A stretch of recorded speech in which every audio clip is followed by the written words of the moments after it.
ভালোবাসা পরিমাপ করা কঠিন। ভালোবাসা গতিশীল, সুন্দর, বিপজ্জনক, তিক্ত, পরিবর্তনশীল এবং বিমূর্ত।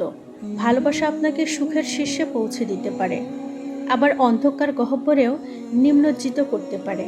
জীবনের নানা পর্যায়ে নানা ধরনের ভালোবাসার মুখোমুখি আমরা হই। তবে একটি মাত্র ভালোবাসা আছে যা মুমিনের জীবনে কখনো ফুরায় না। তা হলো আল্লাহর রাসূল সাল্লাল্লাহু আলাইহি ওয়াসাল্লামকে ভালোবাসা। রাসূল সাল্লাল্লাহু আলাইহি ওয়াসাল্লামকে ভালোবাসার অজস্র কারণ আছে, কিন্তু কখন বুঝব যে আমরা তাকে সত্যিকারের ভালোবাসি?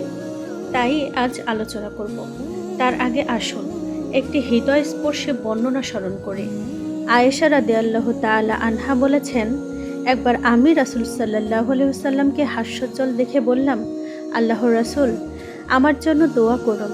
তিনি বললেন, আল্লাহ আয়েশা রাদিয়াল্লাহু তাআলা আনহার অতীত ও ভবিষ্যতের গুনাহ মাফ করুন, যা সে গোপনে করেছে এবং যা প্রকাশ্য করেছে সব। তার দোয়া শুনে আমি এত হাসলাম যে আমার মাথা আল্লাহর রাসূল সাল্লাল্লাহু আলাইহি ওয়াসাল্লামের গা থেকে ঢলে পড়ল। রাসূল সাল্লাল্লাহু আলাইহি ওয়াসাল্লাম বললেন, তোমার জন্য যে দোয়া করেছি তা কি তোমাকে আনন্দিত করেছে? আমি বললাম, হ্যাঁ। কিভাবে আপনার দোয়া আনন্দিত না করে পারে? তিনি বললেন, আল্লাহর শপথ, উম্মতের জন্য এই দোয়া আমি প্রতি নামাজে করি। সুবহানাল্লাহ। রাসূল সাল্লাল্লাহু আলাইহি ওয়াসাল্লামের এই দোয়া প্রমাণ করে তিনি আমাদের চেয়েও বেশি আমাদের প্রতি খেয়াল রাখতেন। তিনি আমাদের চেয়েও বেশি ভালোবাসতেন আমাদের। আমরা যখন রাসূল সাল্লাল্লাহু আলাইহি ওয়াসাল্লামকে ভালোবাসার দাবি করি, তখন আমাদেরও উচিত ভালোবাসার কিছু প্রমাণ দাখিল করা, যেন কিছু নিদর্শন খুঁজে পাওয়া যায়। তেমন 7টি আলামত বা নিদর্শন হলো: 1. তার অনুসরণ করা। আমরা চারপাশের মানুষকে দেখি, তারা প্রিয় খেলোয়াড়, চলচ্চিত্র তারকা, ক্ষমতাশালী ব্যক্তি কিংবা অন্যান্য সেলিব্রিটির অনুসরণ করে। তাদের ব্যক্তিত্ব, চুলের ধরন, পোশাক, আচরণ বা ভাষণ থেকে প্রভাবিত হয়। এটা তাদের ভালোবাসার একটি আলামত। রাসূল সাল্লাল্লাহু আলাইহি ওয়াসাল্লামকে ভালোবাসলে আমাদের জীবনযাপন এমনভাবে সাজানো উচিত যাতে প্রতিটি সিদ্ধান্তই রাসূল সাল্লাল্লাহু আলাইহি ওয়াসাল্লাম এর অনুসরণে পরিচালিত হয়। তাকে অনুকরণ মানে হলো তার সুন্নাহ অনুসরণ করা, তার আচার ব্যবহার এবং নীতিবোধে মেনে নেওয়া। শুধু বিধান নয়, তার সুন্দর চরিত্রে নিজেকে চিত্রায়িত করা। পরিবার, সহকর্মী, মুসলিম ও অমুসলিমদের সঙ্গে আমাদের আচরণ কেমন একবার যাচাই করে দেখি। 2. নবী জীবনী অধ্যয়ন করা। যখন আপনি কাউকে ভালোবাসেন, তখন তার সম্পর্কে আরও জানতে আগ্রহী হন। তার কাজ, কথা, ইতিহাস জানতে চান। সাহাবীরা তাদের সন্তানদের শৈশব থেকে রাসূল সাল্লাল্লাহু আলাইহি ওয়াসাল্লামের জীবনের গল্প শোনাতেন। রাসূল সাল্লাল্লাহু আলাইহি ওয়াসাল্লাম দয়া, ভালোবাসা, সহানুভূতি, নিষ্ঠা, ভাষণ, উচ্চ মর্যাদা, উম্মতের প্রতি তার উদ্বেগ এবং যে সকল কষ্ট পেরিয়ে আল্লাহর বার্তা তিনি পৌঁছে দিয়েছেন, সেই পাঠ প্রতিটি মুসলমানের থাকা উচিত। সিরাতের রাসূল বা নবী জীবনী অধ্যয়ন রাসূল সাল্লাল্লাহু আলাইহি ওয়াসাল্লামকে ভালোবাসায় আরও উৎসাহ দেবে আপনাকে। এখনও কোনো সিরাত গ্রন্থ না পড়ে থাকলে এই রমজানেই শুরু করুন, অথবা তার জীবনের ওপর নির্মিত ভিডিও সিরিজ আলোচনা শুনুন। 3. কোরআন পাঠ করা। রাসূল সাল্লাল্লাহু আলাইহি ওয়াসাল্লামকে আল্লাহ যে সর্বশ্রেষ্ঠ উপহার দিয়েছেন তা হলো কোরআন। তিনি আমাদের কাছে কোরআন পৌঁছে দিয়েছেন। তাই তার প্রতি ভালোবাসার অন্যতম নিদর্শন হলো কোরআন পাঠ, তার অর্থ বোঝা এবং কোরআন অনুসারে জীবন পরিচালনা করা। রাসূল সাল্লাল্লাহু আলাইহি ওয়াসাল্লামকে ভালোভাবে জানতেও কোরআন পাঠের বিকল্প নেই। আমাদের আখিরাতের সাফল্য নির্ভর করে কোরআনের পথ অনুসরণের ওপর।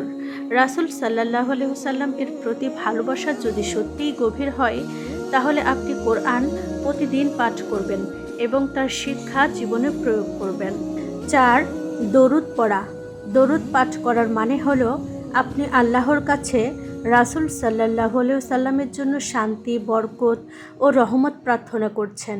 রাসূল সাল্লাল্লাহু আলাইহি ওয়াসাল্লাম বলেন, যে ব্যক্তি দরুদ পাঠ করবে, আল্লাহ তাকে 10 গুণ বরকত ও রহমত প্রদান করবেন। উম্মতের সালাম আল্লাহ তার কাছে পৌঁছে দেন এবং তিনি দোয়া করেন। দরুদ পাঠ করার মধ্য দিয়ে রাসূল সাল্লাল্লাহু আলাইহি ওয়াসাল্লাম এর আরও কাছাকাছি আসা যায় এবং তার শাফাআত লাভের প্রেরণা তৈরি হয়। প্রতিদিন সকালে ও রাতে অন্তত 10 বার দরুদ পাঠ করার অভ্যাস করতে পারি। তার নাম শুনলে বা তাকে স্মরণ হলে একবার সাল্লাল্লাহু আলাইহি ওয়াসাল্লাম পাঠ করি। 5. তিনি যা ভালোবাসতেন তা ভালোবাসা। এটি শুধু ইবাদতের ক্ষেত্রে নয়, তার অভ্যাসের বেলাও প্রযোজ্য। যেমন সোমবার ও বৃহস্পতিবার তিনি রোজা রাখতেন, রাতে তাহাজ্জুদ পড়তেন, গাছের ডাল দিয়ে মিসওয়াক করতেন, তেমন সাদা পোশাক পরতে পছন্দ করতেন, হাসি মুখে কথা বলতেন, পেট ভর্তি খেতেন না ইত্যাদি। সাহাবীরাও এসব কাজের অনুকরণ করতেন। এটা ভালোবাসার একটি অমোঘ নীতি। প্রিয়জনের সব কিছু আমাদের ভালো লাগে। নিজেকে জিজ্ঞেস করুন, আমি কি রাসূল সাল্লাল্লাহু আলাইহি ওয়াসাল্লামের প্রিয় সুন্নাহগুলো অনুসরণ করি? 6. তার সঙ্গে সাক্ষাতের প্রার্থনা করা। কাউকে ভালোবাসলে তাকে বারবার স্মরণ হয়, তাকে দেখতে ইচ্ছা করে। রাসূল সাল্লাল্লাহু আলাইহি ওয়াসাল্লামকে ভালোবাসলে আপনি তার জীবনের প্রতিটি দিক সম্পর্কে ভাববেন এবং পরকালে তার সঙ্গে মিলনের প্রার্থনা করবেন। আল্লাহর কাছে তার কাছে যেতে অন্তর আকুল থাকবে সবসময়। 7. সুন্নাহর প্রচার করা। যখন আমরা কাউকে ভালোবাসি, চাই অন্যরাও তার সম্পর্কে জানুক এবং তার শিক্ষা গ্রহণ করুক। রাসূল সাল্লাল্লাহু আলাইহি ওয়াসাল্লামকে ভালোবাসলে আমাদের কর্তব্য হলো বন্ধু, পরিবার ও সমাজের সদস্যদের কাছে তার জীবন, তার সুন্নাহ এবং তার শিক্ষা ছড়িয়ে দেওয়া এবং অন্যদের তা অনুসরণ করতে উৎসাহিত করা। কথায় আছে, আমাদের কাজ আমাদের কথার চেয়ে শক্তিশালী। তাই রাসূল সাল্লাল্লাহু আলাইহি ওয়াসাল্লামকে ভালোবাসা শুধু দাবি নয়, কর্মের মাধ্যমে আমাদের প্রমাণ দেওয়া উচিত। অন্যায় কাজের মুখোমুখি হলে প্রতিবার নিজেকে বারবার প্রশ্ন করা উচিত, সত্যিই কি আমি তাকে ভালোবাসি?